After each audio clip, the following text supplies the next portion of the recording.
Bit of a wet and windy day today for our facecast. Never mind, we're indoors. Today we're in the book of Romans, the letter to the Romans, after the Gospels, near the beginning of the rest of the New Testament.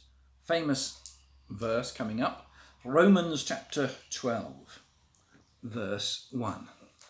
Therefore I urge you, brothers, in view of God's mercy, to offer your bodies as living sacrifices, holy and pleasing to God. This is your spiritual act of worship. What have I said before to you about the word therefore?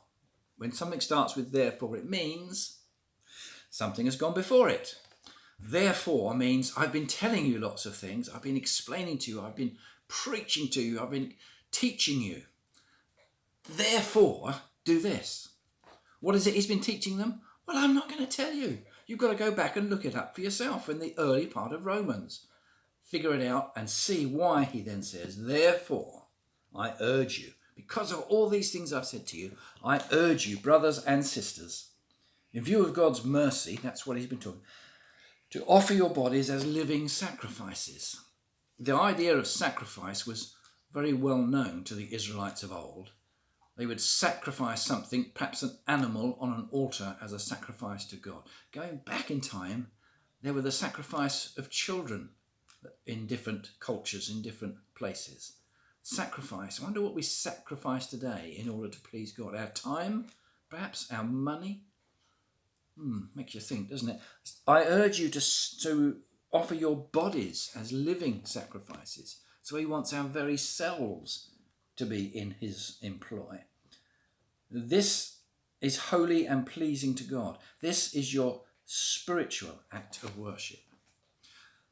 An act of worship isn't just something that spontaneously happens. It can do, but it's something we deliberately and intellectually do. We set aside a period of time in order to worship God. We also live our lives as a continual, outgoing worship, giving worth to God. These things are deliberate things we need to do, not just be moved by the moment or moved by the Spirit, but decide each and every day to worship God by all that we say and that we do. Is that a tall order? In our own strength, yes it is.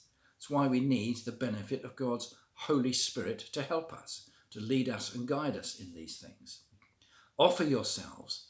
Offer is an important word there. It's not complete this task entirely on your own. It's make yourself available. Offer yourself. If you do, then he will receive that offering and enable you to live the life you need to live by the power and strength of his Holy Spirit. See how it works? It all comes together. God and us in unity, in a covenant relationship. Oh, almost a sermon there. Enjoy it. See you soon. Bye for now.